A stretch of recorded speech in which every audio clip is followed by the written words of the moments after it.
Welcome back to my channel. ಹೊಸದಾಗಿ channel ನೋಡ್ತಾ ಇದ್ದರೆ ಸಬ್ಸ್ಕ್ರೈಬ್ ಮಾಡಿಕೊಂಡು ಸಪೋರ್ಟ್ ಮಾಡಿ. ಸಚ್ಚಿದಾನಂದ ಸಾಯಿನಾಥ್ಗೆ ನಮಸ್ಕಾರ ಮಾಡುತ್ತಾ ಸಾಯಿನಾಥರ ಅನುಗ್ರಹ ಎಲ್ಲರ ಮೇಲೂ ಇರಲಿ ಅಂತ ವಿಡಿಯೋ ಪ್ರಾರಂಭ ಮಾಡ್ತಾ ಇದ್ದೀನಿ. ಭಾನುವಾರ ಮಾಡುವಂಥ ಪರಿಹಾರಗಳು ನಮ್ಮ ಜೀವನದ ದಿಕ್ಕನ್ನು ಬದಲಿಸುತ್ತೆ, ನಮ್ಮ ಜಾತಕವನ್ನೇ ಬದಲಿಸುತ್ತೆ. ಕಡು ಬಡವನು ಕೂಡ ಶ್ರೀಮಂತನಾಗುತ್ತಾನೆ. ಒಂದೊಂದು ರೂಪಾಯಿಗೂ ಕೂಡ ಅಲೀತಾ ಇದ್ದೀವಿ ಅನ್ನುವಂಥವರು ತುಂಬ ಸ್ಥಿತಿವಂತರಾಗ್ತಾರೆ. ಅಭಿವೃದ್ಧಿ ಜಾಸ್ತಿ ಆಗುತ್ತೆ, ಮನೆಯಲ್ಲಿ ನೆಮ್ಮದಿ ಆಗುತ್ತೆ. ತುಂಬ ಜನನ ನಾವು ನೋಡಬಹುದು. ಇದ್ದಕ್ಕಿದ್ದಂಗೆ ಒಂದೊಂದು ಹೊತ್ತು ಕೂಡ ಅವ್ರು ಕಳೆಯುವಂಥದ್ದು ತುಂಬ ಕಷ್ಟ ಇರುತ್ತೆ. ಪ್ರತಿಯೊಂದಕ್ಕೂ ಸಹಾಯಕ್ಕೆ ಅಂತ ನಮ್ಮ ಹತ್ರ ಬರ್ತಾಯಿದ್ರು. ಈಗ ಎಷ್ಟು ಚೆನ್ನಾಗಿ ಆಗಿಬಿಟ್ಟಿದ್ದಾರೆ ಅಂದರೆ ತುಂಬ ಸ್ಥಿತಿವಂತರಾಗಿದ್ದಾರೆ.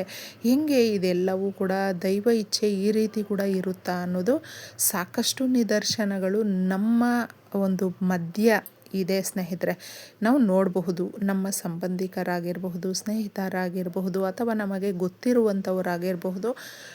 ನೋಡ್ತಾನೆ ಕಣ್ಣು ಮುಚ್ಚಿ ತೆಗೆಯುವಷ್ಟರಲ್ಲಿ ದೊಡ್ಡ ಶ್ರೀಮಂತರಾಗಿರ್ತಾರೆ. ಯಾವ ರೀತಿ? ಅದು ಕೂಡ ದೈವ ಇಚ್ಛೆ ಹಾಗೂ ಅದೃಷ್ಟ ಅನ್ನುವಂಥದ್ದು ಕೂಡಿ ಬರುತ್ತೆ. ಯಾಕಂದರೆ ಬಡವನು ಬಡವನಾಗೇ ಇರೋದಿಲ್ಲ, ಶ್ರೀಮಂತನು ಶ್ರೀಮಂತನಾಗೇ ಇರೋದಿಲ್ಲ. ಆದರೆ ಶ್ರೀಮಂತನು ಇನ್ನಷ್ಟು ಮತ್ತಷ್ಟು ಅಂತ ಶ್ರೀಮಂತನಾಗ್ತಾನೇ ಇರ್ತಾನೆ. ಆದರೆ ಬಡವನು ಮಾತ್ರ ಕಷ್ಟ ಜಾಸ್ತಿ ಇರುತ್ತೆ. ಯಾರಿಗೆ ಬುದ್ಧಿವಂತಿಕೆ ಇರುತ್ತೋ ಅವರು ಸ್ಟೆಪ್ ಬೈ ಸ್ಟೆಪ್ಪು ಹಾಗೂ ಅದೃಷ್ಟ ಇನ್ನೂ ಚೆನ್ನಾಗಿದೆ ಅಂತ ಹೇಳಿದ್ರೆ ನನಗೆ ಹೇಳಿದೆ ನೋಡಿ, ಆ ಥರ ಆಗಿಬಿಡುತ್ತೆ.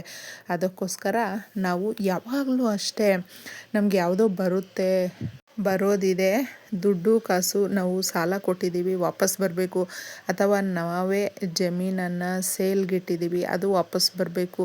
ಈ ರೀತಿ ಅವ್ರದ್ದೇ ಆದಂಥ ಒಂದು ಕಾರ್ಯಗಳನ್ನು ರೂಪಿಸ್ಕೊಂಡಿರ್ತಾರೆ. ಅದು ಸಕ್ಸಸ್ ಆಗಿರೋದಿಲ್ಲ.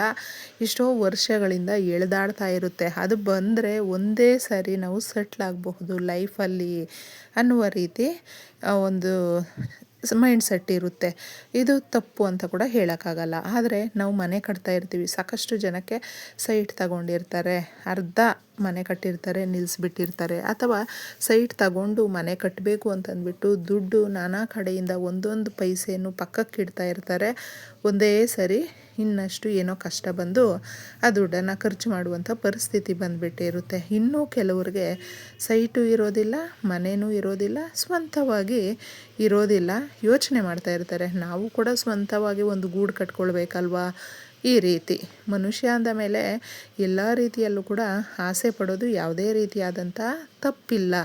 ಆದರೆ ಅದನ್ನು ಸಾಕಾರಗೊಳಿಸ್ಕೊಳ್ಳೋದಕ್ಕೆ ನಾವು ನಮ್ಮ ಪ್ರಯತ್ನ ಅನ್ನೋದು ತುಂಬಾ ಇರಬೇಕು ಸ್ನೇಹಿತರೆ. ಆ ಪ್ರಯತ್ನ ಅನ್ನೋದಿದ್ದಾಗ ತಪ್ಪದೆ ಈ ರೀತಿ ಜಯವನ್ನು ಸಾಧಿಸಬಹುದು. ಸಾಲ ಇದ್ದರೂ ಕೂಡ ನಿಮಗೆ ತೀರುತ್ತೆ ಈ ಪರಿಹಾರದಲ್ಲಿ.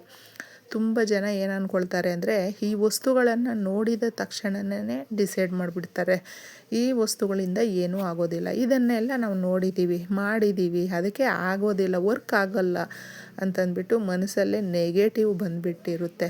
ಫಸ್ಟ್ ಸ್ಟೆಪ್ಪೇ ನೆಗೆಟಿವ್ ಬಂತು ಅಂದ್ಕೊಳ್ಳಿ, ಇನ್ನು ಅಷ್ಟೇ, ನೀವು ಎಷ್ಟೇ ಪ್ರಯತ್ನ ಪಟ್ಟರೂ ಆಗೋದಿಲ್ಲ. ನೀವು ನಿಮ್ಮ ಜೀವನದಲ್ಲೇ ನಡೆಯುವಂಥ ಘಟನೆಗಳನ್ನೇ ಒಂದು ಸಾರಿ ನೀವು ರೀಕಾಲ್ ಮಾಡ್ಕೊಳ್ಳಿ. ಬೇಕಂದರೆ ಏನಕ್ಕೋ ಒಂದಕ್ಕೆ ಬಲವಾಗಿ ನೀವು ನಂಬುತ್ತೀರಾ ಅಂದ್ಕೊಳ್ಳಿ, ಅದು ಮತ್ತೊಂದು ಪ್ರಶ್ನೆ ಅಂತ ನಿಮ್ಮ ಹತ್ರ ಬರೋದೇ ಇಲ್ಲ.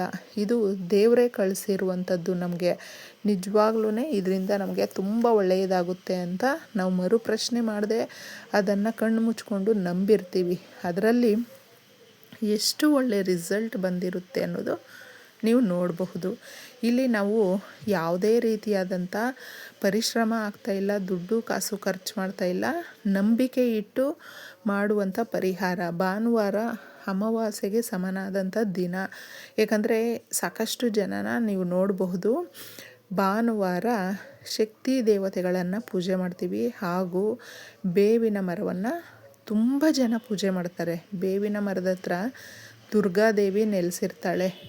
ಆ ತಾಯಿ, ನಾವು ಯಾವುದೇ ರೀತಿಯಾದಂಥ ಕಷ್ಟಗಳಾಗಿರಬಹುದು, ಮನುಷ್ಯನಿಗೆ ಸೋತೋಗ್ಬಿಟ್ಟಿದ್ದೀವಿ, ಎಲ್ಲ ರೀತಿಯ ಸಮಸ್ಯೆಗಳು ನಮಗೆ ಬಂದಿದೆ, ಜೀವನ ಸಾಕಪ್ಪ ಅನ್ನೋ ಥರ ಇದ್ದಾಗ, ಯಾರಿಗೂ ಹೇಳೋಕ್ಕಾಗಲ್ಲ ಅನ್ನುವಂಥವರು ನೀವು ಬೇಕಂದರೆ ಒಂದು 10 ನಿಮಿಷ ಎಲ್ಲಾದರೂ ಬೇವಿನ ಮರ ಇದ್ದರೆ ಹೋಗಿ ಕೂತ್ಕೊಳ್ಳಿ. ನಂಬಿಕೆಯಿಂದ ಕೂತ್ಕೊಂಡು ಪ್ರಾರ್ಥನೆ ಮಾಡಿ, ಮುಟ್ಟಿ ಆ ಮರವನ್ನು, ಯಾಕಂದರೆ ದೇವತಾ ಮರ ಅದು ನಮ್ಮ ಕೈಯಲ್ಲಿ ಇರುವಂಥ ದನದ ರೇಖೆಗಳು ಮುಚ್ಚೋಗಿದ್ದಾಗಲೂ ಕೂಡ ನಾವು ಏನೇ ಕೈಗೆ ಎತ್ಕೊಂಡ್ರೂ ಕೆಲಸಗಳು ಸಕ್ಸಸ್ಸೇ ಆಗೋದಿಲ್ಲ. ಸಾಕಷ್ಟು ಜನಕ್ಕೆ ನೀವು ನೋಡಬಹುದು, ಕಷ್ಟಪಡ್ತಾನೆ ಇರ್ತಾರೆ ಒಂದೊಂದು ರೂಪಾಯಿಗೂ ಕೂಡ.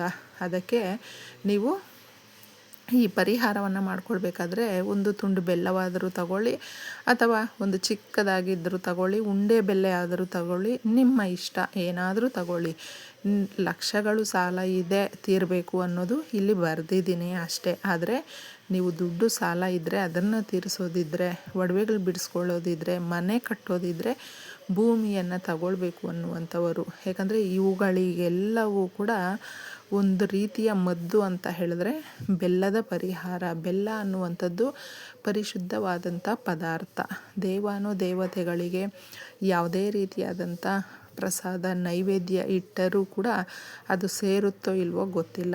ಆದರೆ ಬೆಲ್ಲದಿಂದ ಮಾಡಿದಂಥದ್ದು ಹಾಗೂ ಬೆಲ್ಲವನ್ನೇ ಇಟ್ಟಾಗ ಬೇಗನೆ ಸೇರುವಂಥದ್ದು, ನಿವೇದನೆ ಆಗುವಂಥದ್ದು ಭಗವಂತನು ತಗೊಳ್ತಾನೆ ಸ್ನೇಹಿತರೆ. ಅದಕ್ಕೆ ನಾವು ಯಾವುದೇ ರೀತಿಯಾದಂಥ ಸಮಸ್ಯೆಗಳಿರಬಹುದು, ಅದನ್ನು ಬಗೆಹರಿಸ್ಕೊಳ್ಳೋದಕ್ಕೆ ಅಂತಲೇ ಅದು ಭಾನುವಾರದ ದಿನ ಈ ಪರಿಹಾರವನ್ನು ಮಾಡ್ಕೊಳ್ಳಿ. ಯಾರಿಗೂ ಈ ಕೆಲಸಗಳು ಆಗುವವರೆಗೂ ತಿಳಿಸೋದಕ್ಕೆ ಹೋಗಬೇಡಿ. ಯಾಕಂದರೆ ನಾವು ಒಂದು ಒಳ್ಳೆ ಮನಸ್ಸಿಂದನೇ ಹೇಳ್ಕೊಂಡು ಬಿಡ್ತೀವಿ, ನಮ್ಮವರೇ ತಾನೇ ಅಂತಂದ್ಬಿಟ್ಟು. ಆದರೆ ಆ ಪರಿಹಾರ ಸಕ್ಸಸ್ ಕಾಣುವವರೆಗೂ ನಾವು ಹೇಳ್ಕೊಳ್ದೇ ಇರುವಂಥದ್ದು ಬಹಳ ಉತ್ತಮ.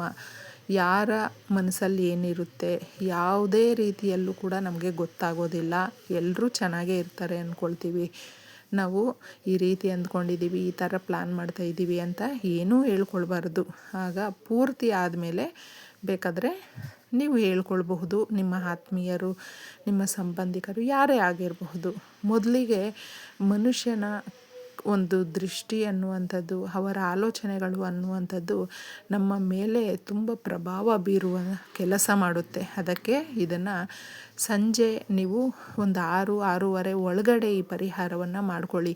ನಿಮ್ಮ ಮನೆಗಳ ಹತ್ತಿರ ಇರುವಂಥ ಮರವನ್ನು ಆಯ್ಕೆ ಮಾಡ್ಕೊಳ್ಳೋದಕ್ಕೆ ಹೋಗಬೇಡಿ. ದೂರದಲ್ಲಿ ಇರುವಂಥ ಒಂದು ರಸ್ತೆಗಳ ಬಳಿ ಇನ್ನೆಲ್ಲೋ ಇದ್ದಾಗ ಪರವಾಗಿಲ್ಲ, ಆಯ್ಕೆ ಮಾಡ್ಕೊಳ್ಳಿ. ತದನಂತರ ಇದನ್ನು ನೀವು ತಗೊಂಡೋಗಿ ಬರೆಯೋಕ್ಕೆ ಬಂದಿಲ್ಲ ಅಂತ ಹೇಳಿದ್ರು ಪರವಾಗಿಲ್ಲ, ಮನಸ್ಸಲ್ಲಿ ಕೋರಿಕೆ ಅನ್ನೋದು ಬಲವಾಗಿ ಇರುತ್ತಲ್ವ, ಬೆಲ್ಲವನ್ನು ತಗೊಂಡೋಗಿ ಹೇಳಿಬಿಟ್ಟಿದ್ದೆ ನೀವು ಮರವನ್ನು ಮುಟ್ಟಿ ಸ್ನೇಹಿತರೆ, ಎರಡೂ ಕೈಗಳಲ್ಲಿ ಮುಟ್ಟಿ ಪ್ರಾರ್ಥನೆ ಮಾಡಿಕೊಂಡು ದುರ್ಗಾದೇವಿಯನ್ನು ಕೇಳಿಕೊಂಡು ತದನಂತರ ಇದನ್ನು ನೀವು ಅಲ್ಲಿ ಹಾಕಿಬಿಟ್ಟಿದ್ದೆ ವಾಪಸ್ಸು ಬಂದುಬಿಡಿ. ಹಿಂತಿರುಗಿ ನೋಡಬೇಡಿ. ಯಾಕಂದರೆ ಎಷ್ಟೋ ಕ್ರಿಮಿಕೀಟಗಳು ಆ ಬೆಲ್ಲವನ್ನು ತಗೊಳ್ತವೆ. ಆಗ ನಮಗೆ ಅದು ಎಲ್ಲ ಒಂದು ರೂಪದಲ್ಲೂ ಕೂಡ ಸಾಕಾರಗೊಳಿಸೋದಕ್ಕೆ ಪ್ರಯತ್ನ ಪಡ್ತವೆ. ಇಷ್ಟೇ ಸುಲಭವಾಗಿ. ಒಳ್ಳೆಯದಾಗಲಿ.